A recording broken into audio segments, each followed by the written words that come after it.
नमस्कार व्यूअर्स, मैं हूं अमीश देवगन और आप देख रहे हैं सीएनबीसी आवाज पे टक्कर का आज का एडिशन। और टक्कर के आज के एडिशन में हम बात करेंगे संसद सत्र जो चल रहा है उसकी। और लोकसभा स्पीकर का चुनाव हो चुका है, एनडीए ने ध्वनि मत से वो चुनाव जीत लिया है, लेकिन इमरजेंसी को लेकर जो विवाद हुआ उसके क्या मायने हैं, यह सदन कैसे चलेगा, इसके क्या मायने हैं, आज हम इसकी भी बात करेंगे। और मेरे साथ 3 सांसद मौजूद होंगे इस पर विमर्श और चर्चा करने के लिए सीएनबीसी आवाज के टक्कर के आज के एडिशन में। As the Speaker of this House, those in favor may say aye.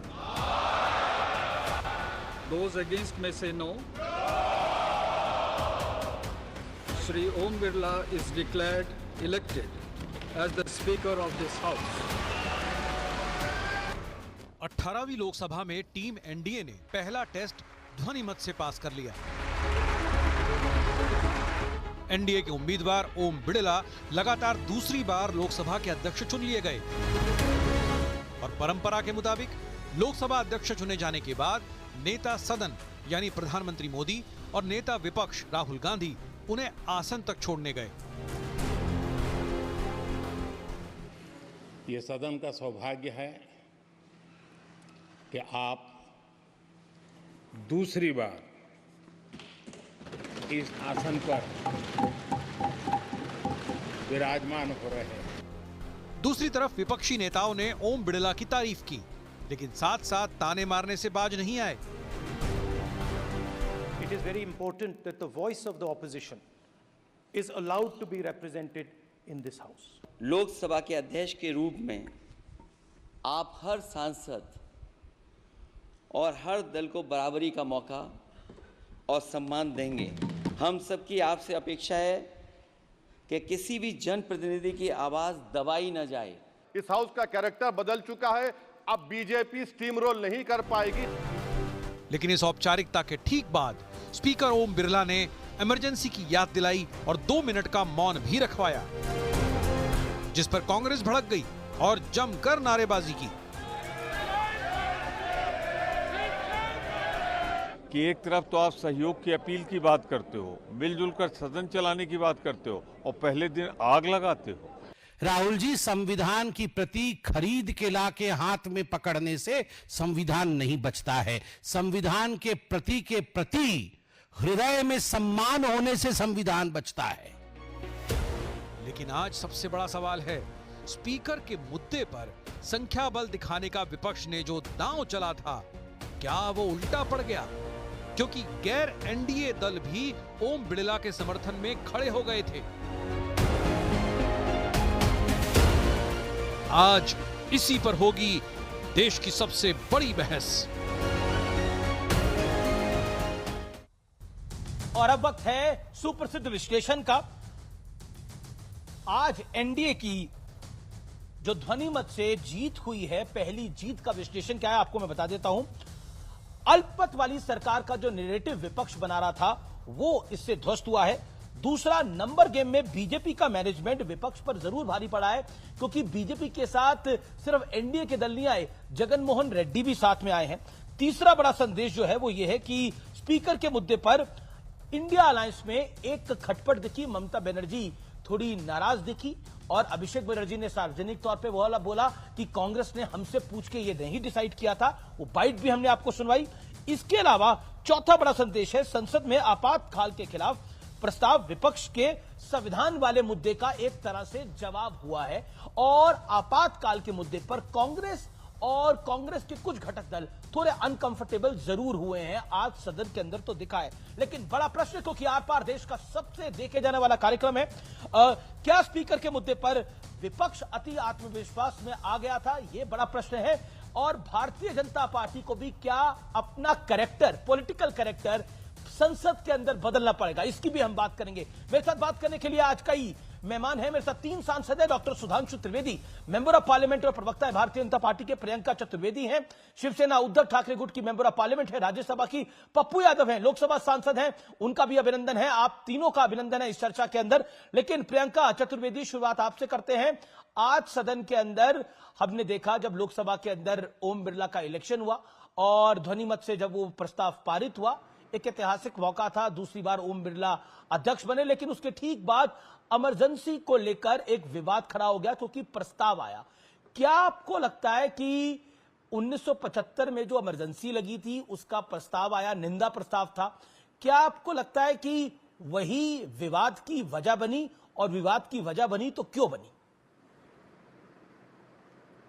तो सबसे पहले तो मैं कहूंगी कि ओम बिरला जी को बधाई है कि वो दूसरी बार स्पीकर बने हैं।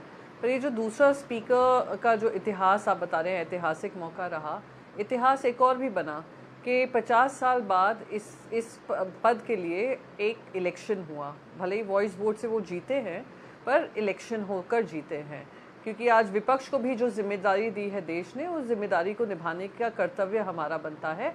जहां पर अगर सत्ता पक्ष अपनी मनमानी करती है तो मनमानी के खिलाफ भी लड़ाई लड़ने की जिम्मेदारी देश की जनता ने दी है, वो हमने इससे सिद्ध कर दिखाया। पहली बात ये। दूसरी बात, हाँ, हम जानते थे हमारे पास आंकड़े नहीं हैं, पर यह ध्यान दिलाना ज़रूरी था कि अब जो भी काम होगा संविधान के दायरे में रहकर होगा, और संवैधानिक तौर तरीके हमें बताते हैं कि अगर एक सरकार अपने मनमानी करना चाहती है तो वो मनमानी हम होने नहीं देंगे। जनता की सुनवाई होना ज़रूरी है। अब रही बात इमरजेंसी को लेकर, अब आप देखिए 50 साल पहले इमरजेंसी देश में हुई। इमरजेंसी के चलते बहुत किताबें लिखी गई, बहुत रिसर्च हुआ। इंदिरा गांधी जी ने जब चुनाव रखा, वो चुनाव में हार मिली थी उनको, फिर जनता का विश्वास जीतकर फिर से प्रधानमंत्री बनी थी, और फिर कॉन्स्टिट्यूशनल चेंजेस जो लाने थे कि जहाँ पे इमरजेंसी का काल फिर से ना आ पाए, वो कॉन्स्टिट्यूशनल चेंजेस भी लाए गए। अब वो बात 50 साल पहले हो गई। अब हम 50 साल आगे आए। आज भारतीय जनता पार्टी को 2 टर्म का बहुमत क्यों मिला? कि उनको जहां जहां देश की जनता को लग रहा था कांग्रेस या यूपीए की सरकार ने गलतियां की हैं, तो इस बार नरेंद्र मोदी को हम देते हैं, उनको मेजॉरिटी देते हैं, उनसे कहते हैं कि अब आप हमारे लिए एक नया देश बनाइए, एक न्यू इंडिया जो प्रधानमंत्री मोदी जी कहते थे। अब इस न्यू इंडिया में प्रधानमंत्री मोदी जी ने 10 साल में क्या क्या किया है? बेरोजगारी चरम सीमा पर, महंगाई चरम सीमा पर, महिलाओं पे अत्याचार चरम सीमा पर, युवाओं की जो दिक्कतें हैं एग्जाम्स को लेकर वो चरम सीमा पर। तो एक एजुकेशन इमरजेंसी जो लगाई है उस पर तो प्रधानमंत्री चर्चा नहीं करेंगे। आज देश का, मुझे आप बताइए अमीश जी, आप भी बैठे हैं, मैं भी बैठी हूँ, 18 साल का युवा जो ग्रेजुएशन मेडिकल डिग्री करना चाहता है, वो उम्मीद करेगा कि संसद में चर्चा वो नीट एग्जाम्स को लेकर हो या 50 साल पहले जो आपातकाल की सिचुएशन थी उसको लेकर हो। आज 21 साल का युवा जो बेरोजगार बैठा है, वो क्या उम्मीद कर रहा होगा देश के संसद से कि आप बात करेंगे कि देश में बेरोजगारी क्यों है, या 50 साल पहले क्या हुआ था इतिहास में? एक मिनट में तीसरा, सुधांशु त्रिवेदी भी मेरे साथ जुड़े कहेगी कि हमारी सुरक्षा की आप बात करिए, या 50 साल पहले क्या हुआ था उसकी बात करिए, या देश की जनता ये कहेगी कि जो आप एजेंसीज का दुरुपयोग कर रहे हैं, जो आप मीडिया को कंट्रोल कर रहे हैं, जो आप फंडामेंटल राइट्स हैं उसको ट्रैम्पल कर रहे हैं, वो क्या अनडिक्लेयर्ड इमरजेंसी नहीं है? और ये अनडिक्लेयर्ड फंडामेंटल राइट्स कहां ट्रैम्पल हुए हैं? नहीं, फंडामेंटल राइट्स तो ट्रैम्पल हुए थे।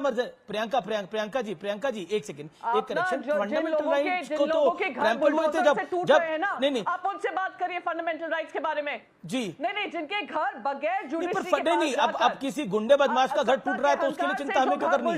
लेकिन फंडामेंटल राइट्स, गरीबों के घर टूट रहे हैं। अयोध्या में जो घर टूटे, जिनका परिणाम इन्होंने भुगता और समाजवादी पार्टी ने वहां से चुनाव जीता है, आप उनसे जाकर पूछिए। बनारस में नरेंद्र मोदी जी का जो विनिंग मार्जिन था 1.5 लाख पे आ गया, आप उनसे जाकर पूछिए। ये फंडामेंटल राइट्स होते हैं। मैं उन फंडामेंटल राइट्स की जी, सुधांशु त्रिवेदी मेरे साथ है।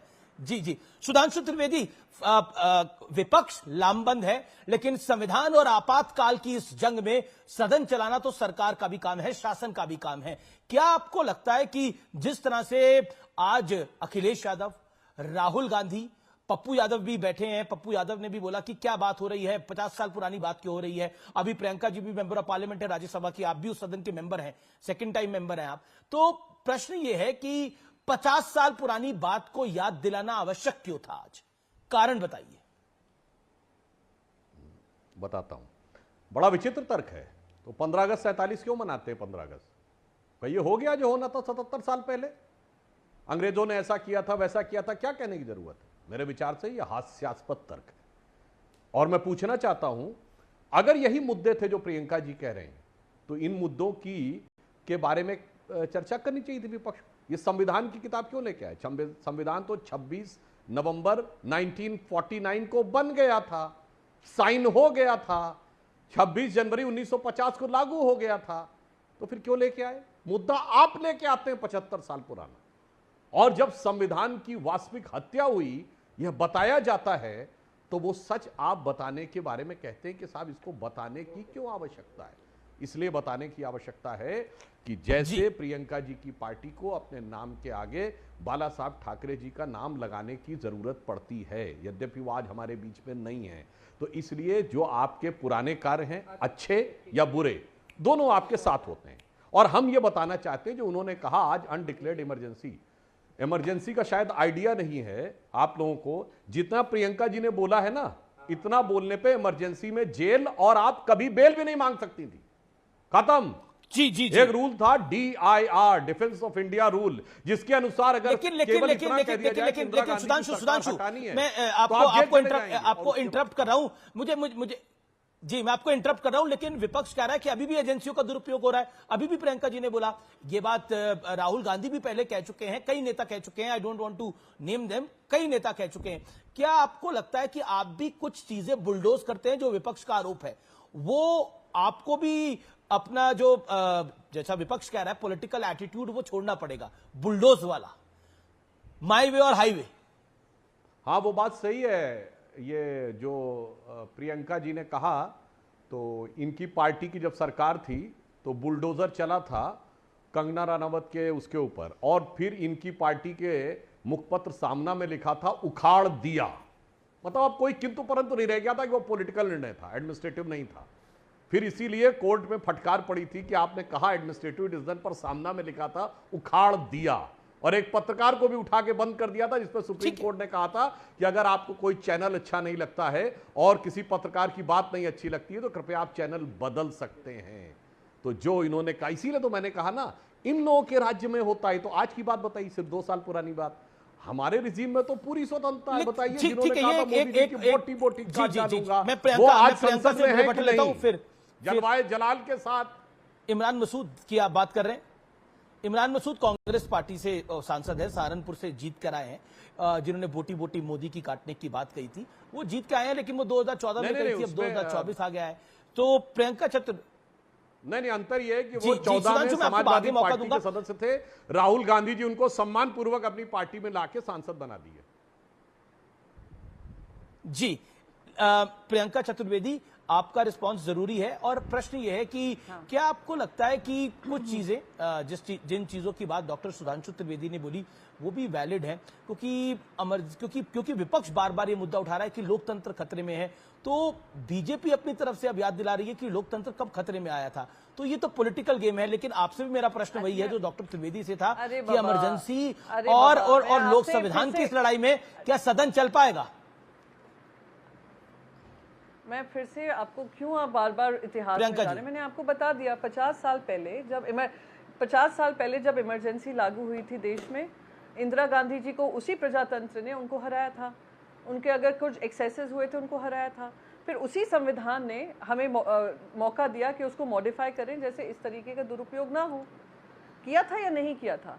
ये बार बार इतिहास में जा जाकर ये क्या बोल रहे हैं? बाला साहेब ठाकरे जी का लेगेसी पे नाम हमारे लगाने की जरूरत नहीं थी।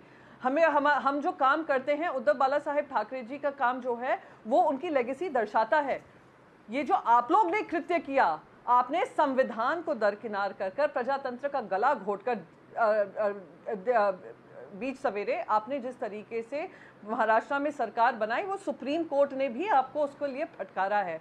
थोड़ी फटकारे की याद आती है। अच्छा, अब आए कंगना रनावत जी के घर के बारे में। आप लोगों को ये दिक्कत होती है जब अमीरों के अवैध काम जो होते हैं, अमीरों के घर तोड़ दिए जाते हैं। घर नहीं, ऑफिस तोड़ा गया था और उनका कंपाउंड वॉल तोड़ा गया था, जो उनको 3-4 नोटिसेस मिल चुके थे, तब टूटा गया था। जो गरीबों के घर आपको टूटे, बनारस हो या अयोध्या हो, वो आपको नहीं दिखा। तभी तो आज नरेंद्र मोदी जी की हालत ये है कि 1.5 लाख के मार्जिन से ही जीत पाए हैं बनारस में, और अयोध्या हार गए हैं। और आने वाले समय में असेंबली चुनाव में भी आपको समझ में आ जाएगा। रही बात आपातकाल की, आज पूरा का पूरा जो सत्ता पक्ष था वो कौन सी पिक्चर प्रमोट कर रहा था? 6 सितंबर को वही इनकी जिनके बारे में ये चर्चा कर रहे हैं, उनकी पिक्चर आने वाली है, वो खुद उसका प्रमोशन कर रही हैं। तो आज जो उनको पार्लियामेंट से ज्यादा बड़ी जगह क्या मिलती कि पार्लियामेंट में ये सारे सांसद भारतीय जनता पार्टी के, उनका अलायंस आज जाकर उस पिक्चर का प्रमोशन कर रहा था। पर जनता ने सबक सिखाया है, जनता ने सबक सीखा है, सरकारों ने सबक सीखा है। और ये बात और फिर लास्ट कंपैरिजन जो कर रहे थे इंडिपेंडेंस डे से और रिपब्लिक डे से, आपको इस पे कुछ तो शर्मनाक महसूस होना चाहिए कि 200 साल की लड़ाई लड़कर हमने ब्रिटिशर्स से हमने लड़ाई लड़ी और उनको धक्के मारकर निकाला, और उसको हम सेलिब्रेट करते हैं। रिपब्लिक डे को हम सेलिब्रेट करते हैं कि हमने एक कॉन्स्टिट्यूशन दिया जो फॉरवर्ड थिंकिंग कॉन्स्टिट्यूशन था। सेलिब्रेशन होता है। ये रिमाइंडर ऑफ जो आप करने की कोशिश कर रहे हैं इमरजेंसी डेज, उसका निवारण 50 साल पहले हो चुका है। प्रजातंत्र ने ही किया है और देश के संविधान ने ही किया है। यही अंतर है आप में और हम में। ओके, सुधांशु जी सुधांशु आपका रिप्लाई। सुधांशु जी आपका reply, then Pappu Yadav, I am coming to you. Sudhanshu Trivedi. अब मैं प्रेजेंट और देखिए संगत का असर कितना होता है। प्रियंका जी शिवसेना की सांसद है और मुंह से क्या निकला, 200 साल की गुलामी का संघर्ष। शिवसेना जिस छत्रपति शिवाजी महाराज के नाम पे बनाई गई थी, वो संघर्ष गुलामी का संघर्ष नहीं था, सिर्फ अंग्रेजों से गुलामी का संघर्ष था। ये गुलामी की मानसिकता जिस संगत में जाके आप बैठे, उस संगत का प्रभाव आ गया। जब हमारे साथ थे तो हम कहते थे शिवाजी का संघर्ष, गुरु गोविंद सिंह का संघर्ष और महाराणा प्रताप का संघर्ष सब आजादी का संघर्ष था। 800 साल की गुलामी थी, 200 साल की नहीं थी।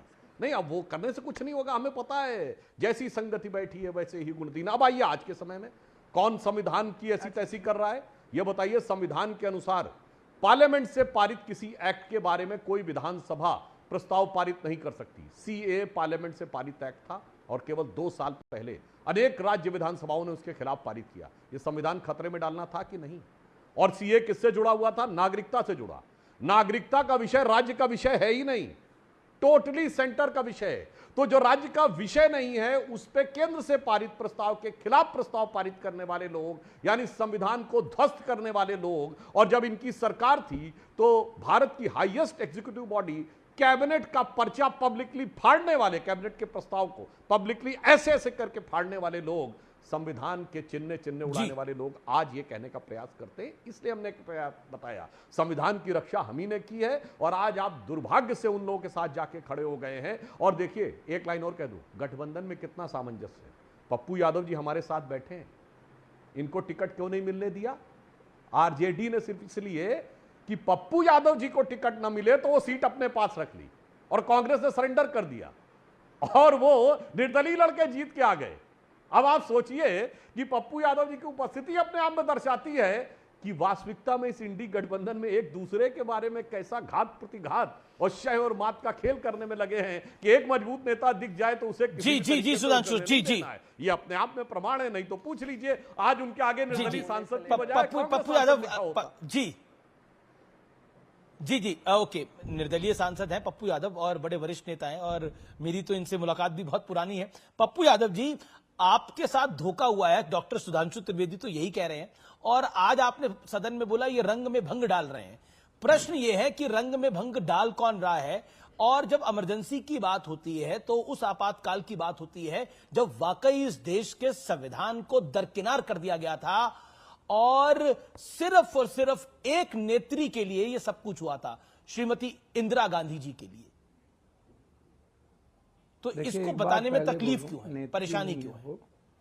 नहीं, मैं पहले बता दूं, वो नेत्री देखिए, राहुल गांधी जी ने और भी लोगों ने कई बार ऐसी घटनाओं के बारे में जिक्र, चाहे सिख की घटना हो, उन्होंने पहले भी कह दिया है कि ये एक कांग्रेस से भूल हो सकती है।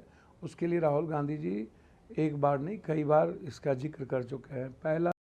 दूसरी बात, जब आपने रंग की भंग की बात की, मैंने कहा आज का जो माहौल था ना, वो एक ऐसे सम्मान, स्वाभिमान और अभिमान के प्रतीक की वो चेयर है जो हमारी लोकतांत्रिक मूल्य, नैतिक मूल्य और संवैधानिक इतिहास को गौरवान्वित करता है।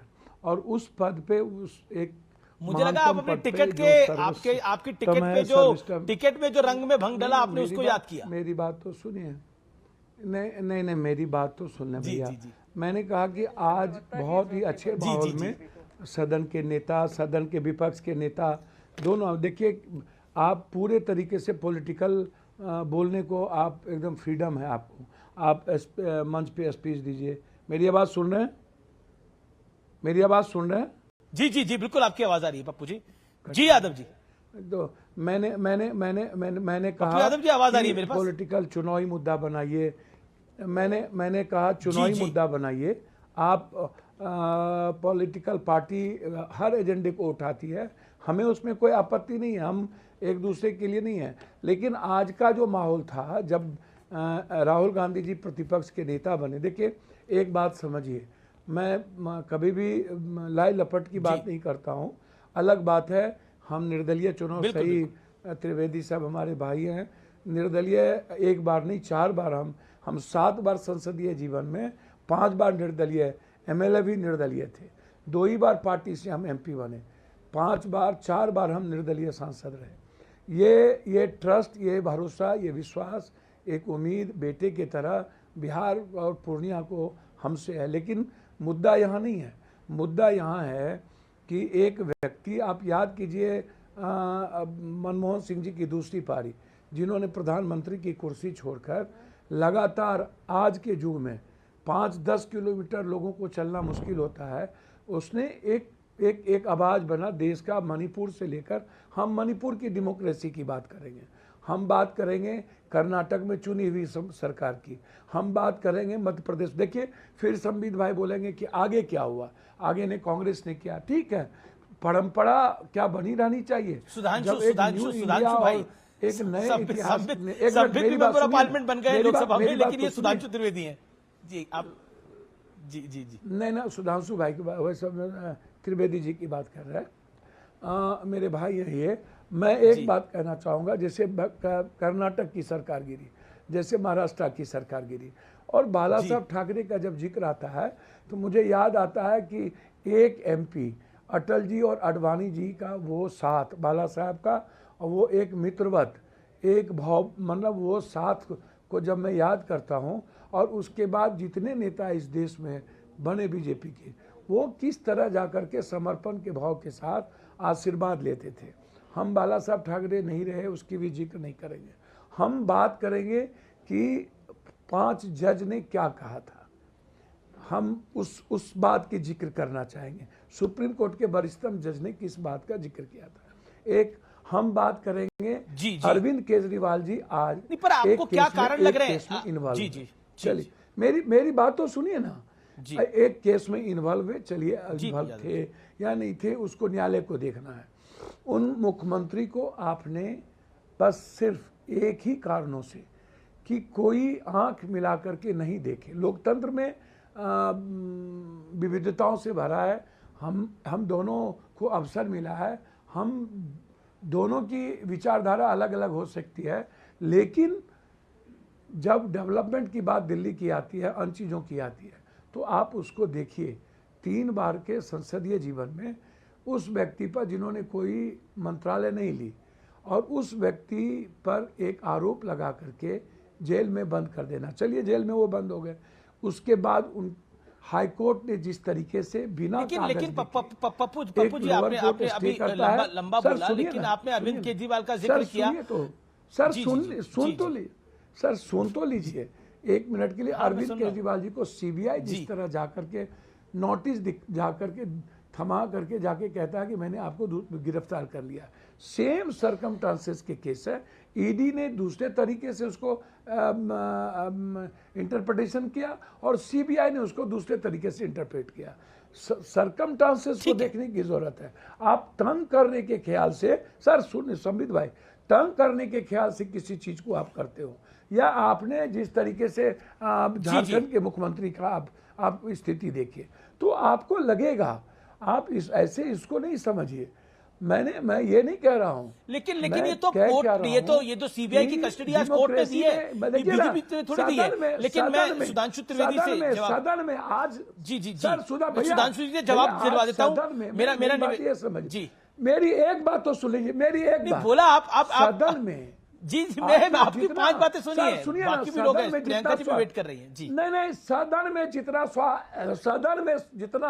सौहार्दपूर्ण वातावरण था, सकारात्मक और रचनात्मक दोनों बात हुई, और उसके बाद सदन के चेयर से एक पूर्व प्रधानमंत्री इंदिरा गांधी जी, जिसको आज भी सर्वे कराइएगा तो उनकी डायनामिक और उनके बहुत इतिहास है।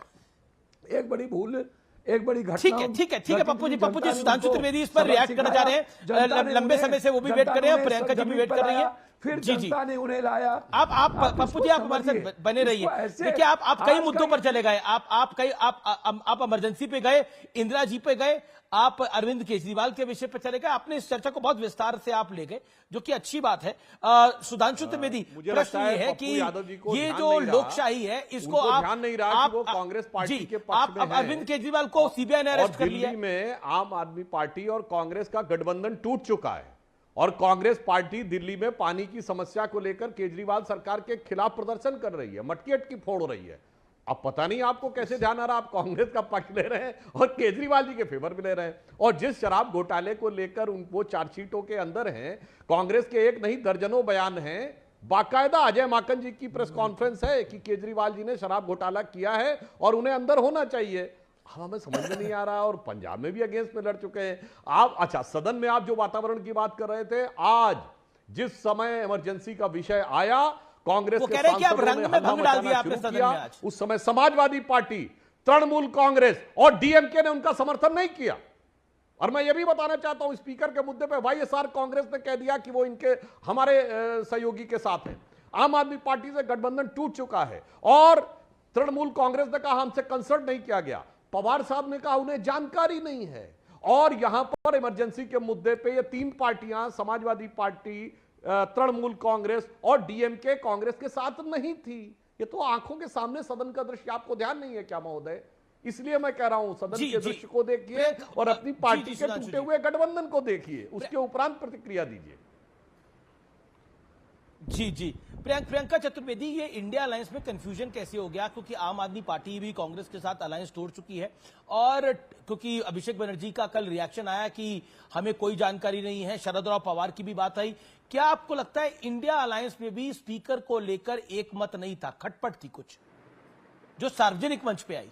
नहीं, सबसे पहले तो मैं 2-3 चीजें कहना चाहूंगी और प्लीज मुझे थोड़ा समय दीजिएगा। सबसे पहले तो मैं ये कहूँ कि सुधांशु जी को आजकल दिक्कत ये होती है कि इंडिया अलायंस में क्या चल रहा है। क्या अभी तक आपके इनके वक्तव्य में आपने सुना कि सुप्रीम कोर्ट ने जो बात कही थी महाराष्ट्र को लेकर, इसका वक्तव्य इनसे सुना है? नहीं सुना होगा। क्या आपने अभी तक उनसे महंगाई के ऊपर कुछ सुना है? नहीं सुना होगा। क्या आपने इनके पेपर लीक के बारे में इनसे बात करते हुए सुना है? नहीं सुना होगा। क्या आपने बेरोजगारी के बारे में सुना? नहीं सुना होगा। ये बार बार दूसरों के बारे में बात कर कर कि इंडिया अलायंस के साथ कौन है, कौन नहीं है, असमंजस है, मंजस है, असमानता है, नहीं है, प्लीज़ आप हमारी टेंशन मत लीजिए। बात रही क्या अभिषेक जी ने आकर कहा, अभिषेक जी ने बाकायदा एक स्टेटमेंट किया। शाम को आपने देखा नहीं था जब एलओपी का डिक्लेरेशन हुआ था राहुल गांधी जी का, उसमें बाकायदा डेरेक ओब्रायन जी और कल्याण बैनर्जी थे साथ में। अब रही बात, आप बार बार हर चैनल पे आकर मैंने जो डिबेट अब तक की है सुधांशु जी के साथ, बार बार कह रहे हैं आम आदमी पार्टी और कांग्रेस का वो टूट गया, गठबंधन टूट गया। पर इंडिया अलायंस तो है, एक पार्टी का अलायंस नहीं है, मल्टीपल पार्टीज का अलायंस है, मल्टीपल स्टेट्स का अलायंस है। आप कहेंगे अरे कांग्रेस शिवसेना ने डीएमके के बारे में, शिवसेना का अलायंस कांग्रेस, लेकिन आम आदमी पार्टी के साथ तो कांग्रेस का अलायंस टूट गया। मैं लगाए पर एक मिनट, मुझे तो टूट गया। इंडिया अलायंस में तो वो एक इंपॉर्टेंट मेंबर है। टीएमसी वेस्ट बंगाल में कांग्रेस के साथ नहीं लड़ी, पर क्या वो इंडिया अलायंस का हिस्सा नहीं है? बिल्कुल है।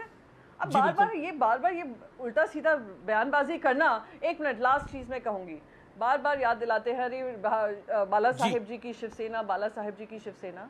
अरे बाला साहेब जी की शिवसेना को 25 साल आपके साथ खड़े रहे हैं।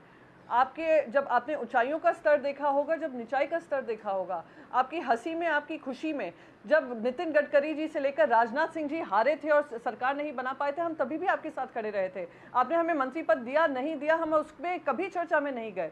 पर हाँ, ये जरूर बाला साहेब ठाकरे जी की शिवसेना पूछना चाहेगी आपसे, 25 साल का अलायंस तोड़ा आप लोगों ने, और तोड़ने के बाद जो आपने जुर्रत की हमारी पार्टी को तोड़ने की, वो बाला साहेब ठाकरे जी का आपको ध्यान नहीं आया?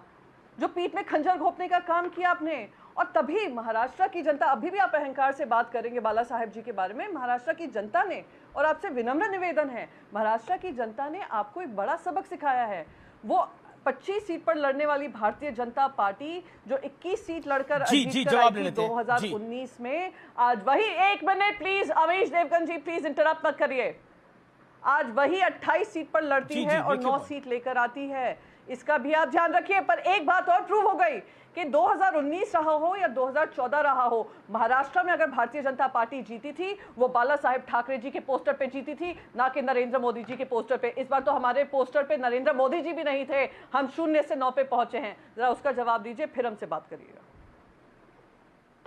ओके, सुधांशु त्रिवेदी, क्या आपको लगता है कि इस बार जो महाराष्ट्र में डेंट हुआ और बार बार आप लोग कहते थे कि ये बीजेपी की जीत थी, उद्धव ठाकरे की जीत नहीं थी, लेकिन इस बार तो उद्धव ठाकरे की प्योर सीटें हैं ये 9, और एक बड़ा, हालांकि हम बताते हैं आपको। अगर ओवरऑल हम देखें तो शिवसेना को भी, जो ओरिजिनल शिवसेना थी उससे वो भी नीचे आई, और आपका भी बहुत बड़ा नुकसान हुआ, और शिवसेना का तो सिंबल भी वो नहीं था। तो in that way Priyanka Chaturvedi की जो बात है वो थोड़ी करेक्ट इसलिए है क्योंकि उसके अंदर इस बार ये ओरिजिनल शिवसेना जो अपने सिंबल के साथ लड़ती थी वो नहीं लड़ी थी। ओके ओके, नहीं प्रियंका जी, प्रियंका जी ओके ओके, थोड़ी ठीक है, आपने कहा थोड़ी जो सत्य होता है मैं बोलता हूं। ठीक है, उनकी बात थोड़ी ठीक है। मैंने आपको सुप्रीम कोर्ट का हवाला दिया, मैंने आपको बताया कैसे 25 साल आपकी के बात अलायंस के सही बाद है, पार्टी को इसीलिए तोड़ा। फिर मैंने आपको बताया एक नए सिंबल, नई पार्टी के नाम से हमने नहीं जो 25 साल के खड़े हुए हैं। 25 साल, ये लोग प्रियंका जी वो 25 साल के अलायंस में जो तोड़ा गया उसमें तो आप दोनों का हाथ था, उसमें तो दोनों का हाथ था, बीजेपी का भी हाथ होगा, शिवसेना का भी हाथ होगा। ओके ओके, मैं जवाब ले लेता हूँ। ओके, मैं तो पूरी हिम्मत दिखाता हूँ जी, तभी यहाँ बैठा हुआ हूँ। ओके सुधांशु त्रिवेदी, देखिए हिम्मत की बात जहां तक है तो प्रियंका जी ने अद्भुत हिम्मत दिखाई है। उन्होंने स्वीकार कर लिया कि आम आदमी पार्टी कांग्रेस गठबंधन सिर्फ दिल्ली में था मैडम, पंजाब में था ही नहीं, और दिल्ली में कह दिया आम आदमी पार्टी ने कि हमारा गठबंधन खत्म। मैं क्या करूं इस बात का, क्या बार बार आप उस पे आ रहे हैं? एक दूसरे के खिलाफ मुद्दे पर आइए ना। अरे भाई अब आप बोल रही थी, मैंने डिस्टर्ब नहीं किया, अब आपने अपने टर्न पे बोलिए, की बात मत करिए, मुद्दे पर आइए। अरे मुद्दे पे बोल रहा हूँ, आपकी बात का क्रमवार जवाब दे रहा हूँ, अब आप बीच में डिस्टर्ब मत करिए। अरे आम आदमी पार्टी आप जोर से बोल रही थी तो मैं भी कह रहा हूँ, अपने टर्न पे बोलिए। आपके बोलने के दौरान मैं एकदम शांत रहा, अरे एकदम शांत रहा मैं, अब आप बीच में मत बोलिए, अब बात सुनिए, अब मैं बता रहा हूँ, आपने खुद स्वीकार किया। मैं मुद्दे पे वापस लाऊंगी। अरे मुद्दे से क्या भटक रहे हैं, आप ही ने कहा इंडी गठबंधन है, तो मैं बता रहा हूं जो गठबंधन है वो किस प्रकार का। आपने खुद कहा कि हमारा विरोध है, फिर भी है, तो मैं बता रहा हूं कैसा विरोध है। अब शांति से सुनिए और एक एक बात का क्रमवार जवाब देता हूं आपको, इसमें टेम्पर लूज करने की जरूरत नहीं है। अब मैं बताता हूं, देखिए साहब, आम आदमी पार्टी के खिलाफ कांग्रेस प्रदर्शन कर रही है मगर गठबंधन है। तमिलनाडु, उसमें बंगाल में कांग्रेस के अध्यक्ष अधीर रंजन चौधरी, जो अभी पिछली लोकसभा तक नेता प्रतिपक्ष थे, वो कहते हैं there is no democracy in Bengal, और ममता बनर्जी जी की सरकार किलर हो गई है, यानी हत्यारी हो गई है सरकार। इसके बावजूद दिल्ली में कहते हैं to save the democracy in India we need Mamata Banerjee, गठबंधन है।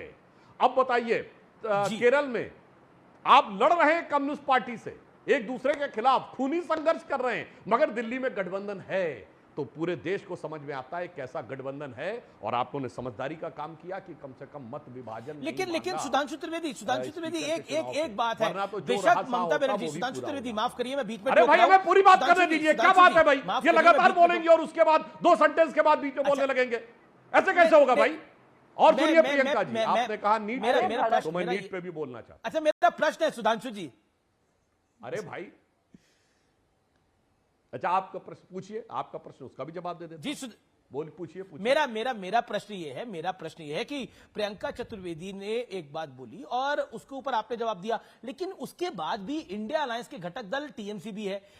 एलओपी की जब अनाउंसमेंट हुआ तब डीएमके भी साथ थी, तब टीएमसी भी साथ थी, तब बाकी घटक दल भी साथ थे। पॉइंट ये है, लेकिन आम आदमी पार्टी का बेशक अलायंस जो है वो आम आदमी पार्टी और कांग्रेस, मुझे लगता है वहां पर बहुत बड़ी खटपट है, लेकिन उसके बाद बाकी दल तो साथ ही हैं। अब अधीर रंजन चौधरी और ममता जी की नहीं बनती, वो वहां पे पर्सनल इक्वेशन की दिक्कत है, लेकिन ये मोदी के खिलाफ, बीजेपी के खिलाफ एक है ये सब लोग, ये पॉइंट तो सामने दिखा है इस चुनाव के अंदर। अच्छा चलिए ठीक है, अब चलिए अधीर रंजन चौधरी जी से पर्सनल इक्वेशन की दिक्कत है, तो एनी राजा जो राहुल गांधी के खिलाफ चुनाव लड़ी है, उन्होंने कहा कि वायनाड से लड़ने के बारे में कम्युनिस्ट पार्टी को कॉन्फिडेंस में नहीं लिया गया, कोई बात नहीं की गई, मुस्लिम लीग से बात की गई, तो राहुल गांधी के ऊपर है, उनसे भी पर्सनल इक्वेशन की बात है, मतलब वहां भी पर्सनल इक्वेशन की बात है। यही तो मैंने कहने का प्रयास किया कि इन लोगों में आपस में, और जो लीडर ऑफ द अपोजिशन पे सपोर्ट करने की बात है, वो तो इन पार्टियों की मजबूरी है, क्योंकि जिस बड़े विपक्षी दल के 10% से अधिक सांसद होंगे उसी को लीडर ऑफ द अपोजिशन मिलेगा, ये चाहे या ना चाहे। हाँ, स्पीकर में सबकी सहमत जरूरी थी, नहीं दिखी। आप अब एक पूरी बात और कर दूं, इन्होंने जो पूछा था उसका भी जवाब दे दूं। इन्होंने कहा नीट पे हम नहीं बोल रहे हैं, नीट पे एनटीए के डीजी को हटा दिया गया, सीबीआई इंक्वायरी सेटअप कर दी गई, नेट की परीक्षा कैंसिल कर दी गई, धड़ाधड़ गिरफ्तारियां हो रही। आपने कहा महंगाई पे नहीं बोल रहे हैं। आज महंगाई की दर कितनी है महोदया? 4.75%। मैं चुनौती से कहता हूं 55 साल के कांग्रेस सरकार के कोई 2 साल बता के जाइए जब 5% से कम हो। 5 साल बता के जाइएगा और जी सुधांशु जी आपने अपनी बात को रखा। अब 4 साल बता के जाइएगा जब बेरोजगारी की दर पप्पू यादव जी जी इसलिए मैं कहना चाहता हूं पप्पू यादव देखिए एक बात मैं बता रहा हूं, मैं एक बात बता रहा हूं कि नेट आपने कहा कि नेट का एग्जाम कैंसिल कर दिया गया, आपने कहा नेट का एग्जाम कैंसिल कर दिया गया। मैं कह रहा हूं नीट के एग्ज़ाम के बारे में जहां 20 बच्चे आत्महत्या किए और एग्जामिनेशन कोई भी एग्जामिनेशन हो, क्वेश्चन लगातार पेपर लीक आउट हो रहा है। आप आरबीआई से लेकर के अभी जितना उत्तर प्रदेश में लगभग सारे प्रश्न लीक होते हैं। एक दूसरा चीज़, वो पासपोर्ट पहले बीजेपी ने कही कि पेपर लीक नहीं हुआ है, और जब अपराध शाखा इन्हीं के गठबंधन नीतीश कुमार की सरकार की अपराध शाखा ने जब पूछताछ के लिए चिट्ठी भेजा तो इन्होंने जवाब नहीं दिया, और फिर इन्होंने डीजीपी को कहा कि हमको तुम भेज दो सीबीआई इंक्वायरी के लिए। उन्होंने मना कर दिया कि मैं सक्षम हूं, तो इन्होंने सोमोटो नोटिस ले लिया, सीबीआई इंक्वायरी कहा कि आप हमको कागज़ दे दीजिए जबरदस्ती।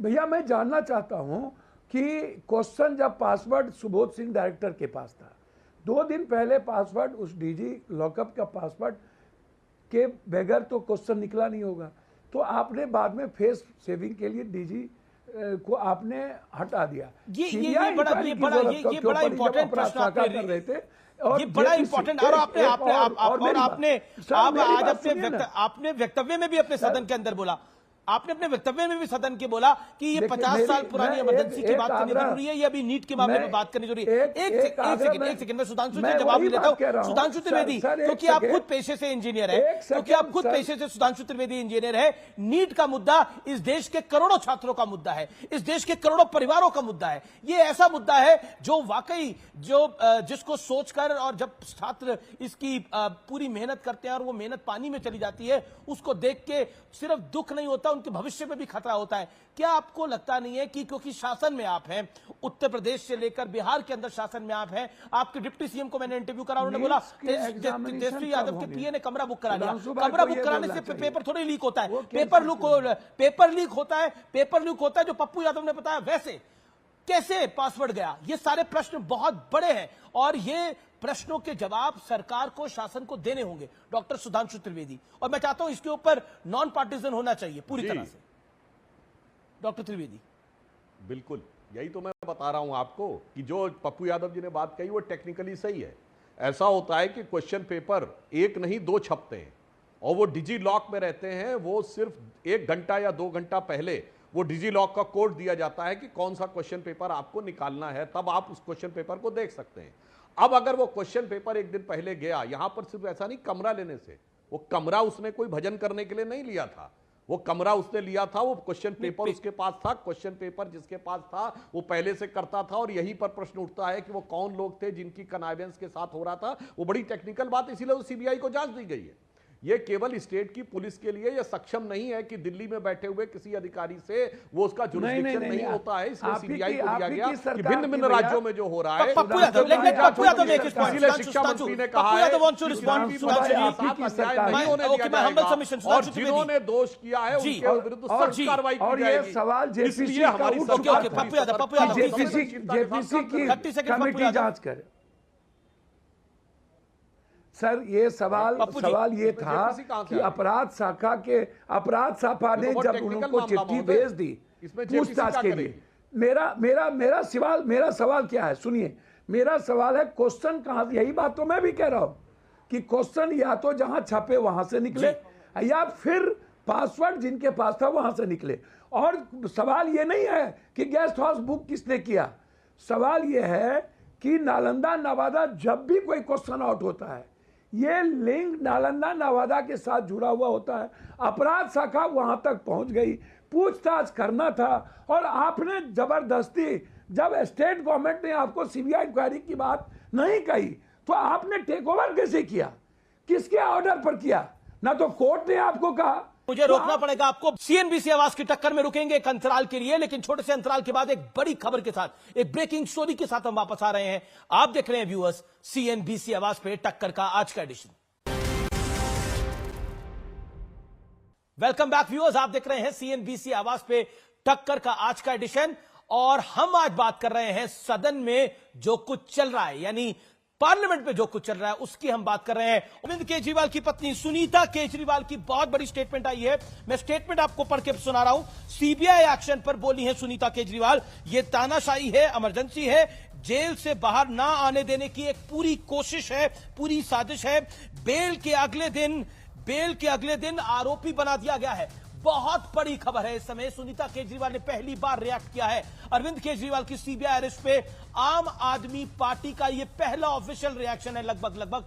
जी, ये बहुत बड़ी खबर है। सुधांशु त्रिवेदी, इस पर आप क्या बोलना चाहते हैं? सुधांशु त्रिवेदी, सुनीता केजरीवाल के बयान पर। सिर्फ एक ही बात बोलना चाहता हूं, बस एक ही, जो सुनीता केजरीवाल जी का बयान और जो आम आदमी पार्टी का कैरेक्टर दिखाई पड़ रहा है, पहली बात इसका तकनीकी और राजनीतिक पक्ष। तकनीकी पक्ष यह है कि सीबीआई ने जो चार्जशीट दी इसके ऊपर कोर्ट डिसीजन लेगा। दूसरा पक्ष यह है कि कल तक जो राजनीति में परंपराओं की दुहाई दे रहे थे, ये नई परंपरा शुरू कर दी है कि जेल से रह के सरकार चलाएंगे। भारत में इससे पहले आधे दर्जन से अधिक मुख्यमंत्री जेल गए हैं, चाहे हेमंत सोरेन जी अभी गए हों या शिबू सोरेन 2006 में गए जब हमारी सरकार नहीं थी, मधु कौड़ा 2009 में गए जब हमारी सरकार नहीं थी, 2000 में करुणानिधि जेल गए, 96 में जयललिता जेल गई, 97 में नहीं, मुख्यमंत्री नहीं गए थे, मगर किसी ने भी ये परंपरा नहीं शुरू की कि जेल से मुख्यमंत्री नहीं गए थे, रिजाइन। मैं वही तो कह रहा हूं, मुख्यमंत्री पद सबने छोड़ा और यह नई परंपरा शुरू की कि जेल जाने के बावजूद मुख्यमंत्री पद नहीं छोड़ा। अरे भाई, कम से कम ये तो लालू यादव इससे भी आगे निकल गए। मैंने आधा दर्जन मुख्यमंत्रियों को बताया, जयललिता जी 96, लालू यादव 97, शिबू सोरेन 2006, करुणानिधि 2000 और मधु कौड़ा 2009। ये सब हमारी सरकार से पहले के, और सबने पद छोड़ा, सिर्फ इन्होंने ही पद नहीं छोड़ा। तो पहले पप्पू यादव, देखिए ये गिरफ्तारी, जी ये गिरफ्तारी तो गिरफ्तारी, देखिए एक बात है, ये तो कोर्ट के ऑर्डर के बाद हुई है। सीबीआई को कस्टडी कोर्ट ने दी है, जिरहा के बाद दी है, लेकिन इमरजेंसी है, तानाशाही है। जो इमरजेंसी की बात करी जाता है उसको कहा जाता है कि रंग में भंग है। एक बात मतलब जो ओरिजिनल इमरजेंसी लगी 1975 में स्वर्गीय इंदिरा गांधी जी ने इमरजेंसी को लगाई, कांग्रेस के शासन ने इमरजेंसी लगाई। भैया बोलिए भैया, मैं एक बात तो समझिए, 50 साल के बाद हम आ गए हैं अर्ध युग में, हम आ गए हैं एजुकेशन के युग में, भौतिक युग में, हम आ गए हैं सोशल मीडिया क्रांति के युग में, हम आ गए हैं दुनिया में हमारी इकोनॉमी, जैसे इन्होंने कहा कि 5% महंगाई, 160 रुपया 80 रुपया दाल, और तो आपको लगता है कि इतिहास की बात ही नहीं होनी चाहिए, इमरजेंसी की बात नहीं होनी चाहिए? बात तो सुनिए, ये तो सुनीता केजरीवाल खुद इमरजेंसी की बात कर रही है अभी अरविंद केजरीवाल की गिरफ्तारी पर। ये तो अभी की बात बता रहा हूं मैं आपको। मेरी बात तो सुनिए, मैंने कहा कि पॉलिटिकल पार्टी को निश्चित रूप से उठाने का अपना राइट है। हर पॉलिटिकल पार्टी अपनी बात को बहुत ही गंभीरता से रखती है, चाहे वो बीजेपी हो, कांग्रेस हो। कांग्रेस को जब क्षमा मांगना था तो उन्होंने मांगा। राहुल गांधी जी जिस समय के नेता हैं, उन्होंने बहुत तरीके से कई मुद्दों पर पहले भी गलती स्वीकार की है और भूल को उन्होंने एक्सेप्ट किया है। एक बात को समझिए, बाला साहब ठाकरे और कांग्रेस की विचारधारा कभी नहीं मिलती थी, लेकिन राहुल गांधी जब आए और उद्धव जी आए, दोनों जब न्यू ह्यूमनिज्म, न्यू एक जो ह्यूमैनिटी की बात इस देश में जो उसको कहा जाए कि जो सनातनी हिंदू पप्पू यादव जी, आप पुराने नेता हैं, ये ना ह्यूमैनिटी की बात थी, ये सीधी पॉलिटिकल की बात, पॉलिटिकल बात थी, ये प्योर मजबूरी थी, ये प्योर मजबूरी थी। किसी के नंबर 1, किसी के नंबर पूरे नहीं हो रहे थे महाराष्ट्र के अंदर, उस मजबूरी की वजह से साथ में आए। सर नहीं, कोई मजबूरी नहीं थी। उद्धव ठाकरे जी के लिए कोई मजबूरी सर, आप नहीं क्या थी। बात करते हैं? मजबूरी नहीं थी। अरविंद केजरीवाल और कांग्रेस साथ में आए, ये मजबूरी नहीं थी क्या? जिस कांग्रेस को पानी पी कर अरविंद केजरीवाल ने बुरा भला कहते थे, और शीला दीक्षित के बारे में क्या कुछ नहीं बोला, क्या वो मजबूरी नहीं थी? और मजबूरी का नाम, और वो जो मजबूरी थी वो नरेंद्र मोदी था, मोदी के सामने को हराने के लिए सबको। मेरी बात सुनिए ना सर, कांग्रेस के साथ बीजेपी नहीं थी क्या? सुन रहा हूं मैं। बीजेपी के सपोर्ट से कांग्रेस के सपोर्ट से सरकार नहीं बनी थी क्या? कोई एक बात देखिए, मैं वही बात कह रहा हूं, मैं ये नहीं कह रहा हूं कि ठीक है सुधांशु जी, बीजेपी की सरकार मैं क्या कह रहा हूं उसको समझिए। नहीं आप छोड़िए ना, आप पूछिए तो भैया। Sudhanshu Trivedi wants to react, लेकिन इसी बीच आचार्य प्रमोद कृष्ण ने एक बड़ा बयान दे दिया है, बहुत बड़ी स्टेटमेंट दी है आचार्य प्रमोद कृष्ण, जो कि कल की पीठाधीश्वरों ने बोला है राहुल गांधी पर बड़ा हमला बोला है। 15 साल में इन्होंने कांग्रेस को निपटा दिया है और विपक्ष को 15 महीने में निपटाएंगे राहुल गांधी। ये बड़ी स्टेटमेंट है। सीधा सुधांशु त्रिवेदी में आपका रुख करता हूं। पप्पू यादव कहते हैं ये न्यू ह्यूमनिज्म है, ये न्यू ह्यूमैनिटी का एंगल है जिसके अंदर सब साथ आए हैं, सब साथ हैं। एक जो फिल्म थी वो जो दिखाई दे रही है वो न्यू ह्यूमैनिटी है। राहुल जी, उद्धव ठाकरे, आदित्य ठाकरे, ये सब न्यू ह्यूमैनिटी के लिए साथ में आए हैं। न्यू गो प्रोसेस भी है, मतलब जो एज पर पप्पू यादव वही सवाल पूछा पप्पू जी। पप्पू भाई जो आपने बोला शब्दशाह वही सवाल लेके गया हूं डॉक्टर त्रिवेदी के पास, मैंने कुछ अपना नहीं डाला, इसमें ऐड नहीं करा। न्यू इकोनॉमिकल थॉट भी है। जी, आपने कहा कि 50 साल पुरानी बात को याद रखने की क्यों जरूरत है, तो मैं याद दिलाना चाहता हूं लालू प्रसाद यादव जी जेल में थे, किसमें? मीसा में, MISA, maintenance of internal security act. तो अपनी बेटी का नाम मीसा रखा था कि मुझे जिंदगी भर याद रहे कि इस कांग्रेस ने किस तरीके से अन्यायपूर्ण तरीके से मुझे जेल में रखा था। तो काहे बेटी का नाम रखा था? बदल दें। तो 50 साल हो गए ना, बदल दें। तो वो संकल्प खत्म हो गया क्या? नहीं क्या है, ये मजबूरी का अलायंस है। ये तब है, ये सारे लोगों की एक सी समस्याएं हैं, सब भ्रष्टाचार में लिप्त हैं। अच्छा सर संबित भाई 30 सेकंड संबित नहीं, सुधांशु त्रिवेदी, आपको संबित पत्र बड़े याद हो गए, लगता है आपके बगल में बैठते हैं लोकसभा में। पप्पू यादव नहीं, सुधांशु भाई को पूछिए कि नीतीश कुमार जी को कितना गाली दिए और कितना इन लोगों ने एक दूसरे को धरती पर मिटा देंगे, मर जाएंगे, कभी नहीं जाएंगे। नीतीश कुमार ने महिलाओं का अपमान किया, देश के प्रधानमंत्री ने कहा नीतीश कुमार भसिया गए हैं, उनका ब्रेन खत्म हो गया है। नीतीश कुमार जी हो या आपने चिराग पासवान को घर से निकाल दी, उसके दल को तोड़ा, उसके परिवार को तोड़ा। आप इसको समझिए। मेरा समय यहाँ पर भी सुनिए, समय यहाँ समाप्त हो रहा है, समय यहाँ समाप्त हो रहा है। तो फिलहाल आज के इस चर्चा में इतना ही। उम्मीद है आज का ये कार्यक्रम आपको जरूर पसंद आया होगा। CNBC आवाज के दर्शकों को मेरा नमस्कार, गुड नाइट, टेक केयर।